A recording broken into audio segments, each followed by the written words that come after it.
Sim, hoje nós celebramos o Dia Internacional para Pessoas com Limitação, que mundialmente está celebrado dia 13 de dezembro. Hoje nós também juntos para pedir atenção para o dia aqui, para celebrar junto com os clientes, os trabalhadores, maionas e público em geral, para nos dar atenção para pessoas com limitação.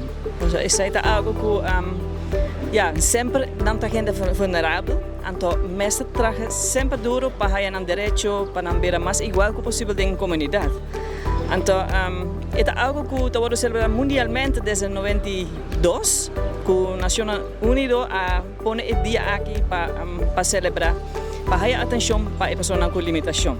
A ideia é a meta de AVETA para nos promover inovação, inclusão e aceitação para a comunidade de Aruba.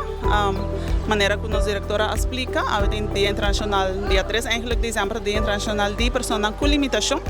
E para a caminhada aqui, nós também mostra a comunidade de Aruba que os clientes não por. Só tem mentalidades de toda gente que não por menos, mas nós também mostramos que não também por assim, o que toda gente por assim. A mensagem da comunidade de Aruba também está para mais inclusão, mais aceitação para conosco gente com limitação. Nossa fundação tem 250 clientes e, portanto, lamentavelmente, você me escuta da imprensa que dori falta de finanças.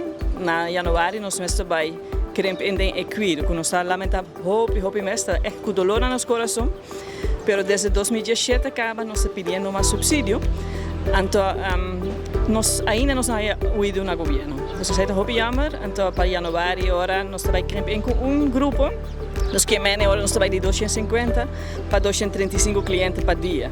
E nós esperamos ainda que o governo escute nós, então que lo põe algo extra nos presupuesto que ainda nós queremos abrir com o grupo. Nós está echt hoop